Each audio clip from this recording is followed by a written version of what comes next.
Some messages of Srima to her devotees of year 1963.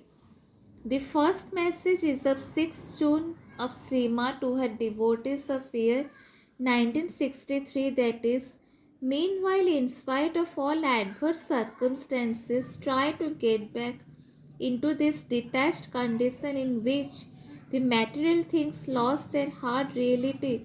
It is the surest way to get rest.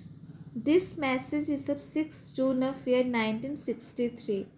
Then one message of Srima to her devotees of year 1963 of 6 June, that is, you ask what is the difference between the liberation and realization.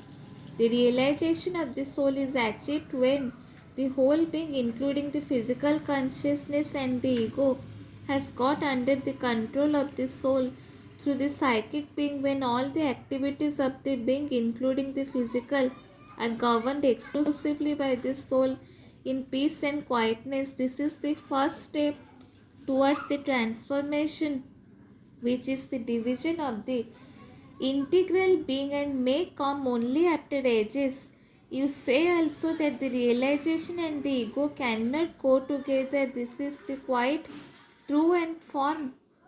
And from the time of the realization, the nature of the ego is so much changed that we can say in truth that there is no more ego, although nothing is lost or wasted of what it represents in the evolution.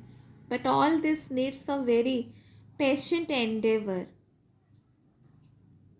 Then one message of Srima to her devotees of 9 June, that is, but here also a lot of patience is needed.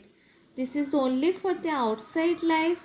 Inside all is alright, quiet and luminous. This message is of 9 June of Srima to her devotees. Then one message of Srima to her devotees of 23 June of 1963 year, that is, to be aware of the liberation of your soul means that you are sufficiently conscious of your soul to feel that something deep in you is quite free, independent from people and circumstances, untouched by grief, displeasure, or anger, always calm and with a quiet contentment. This feeling can come suddenly or progressively and can stay for more or less time. All depends on how much and how often your consciousness is in contact with your soul. The aim is that it should be constant, but this comes later and little by little, when all the parts of your being turn towards your soul instead of turning to the exterior, the physical consciousness, and being caught in it. The best way to hasten this change is the habit of going within.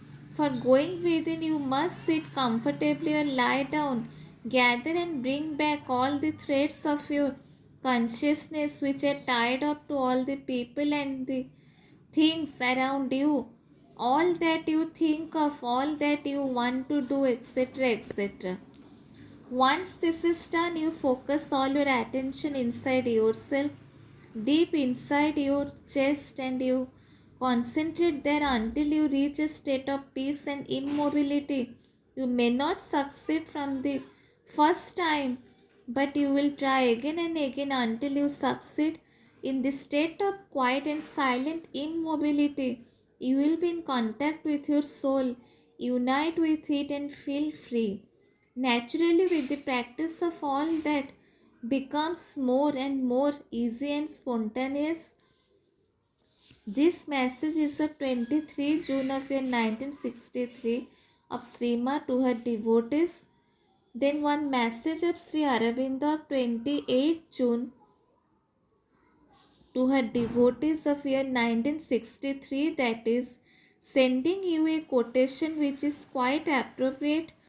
The one need for you and for all is to be, even in the darkness of the powers of obscurity of the physical consciousness, stubbornly faithful to your soul and to the remembrance of the divine call.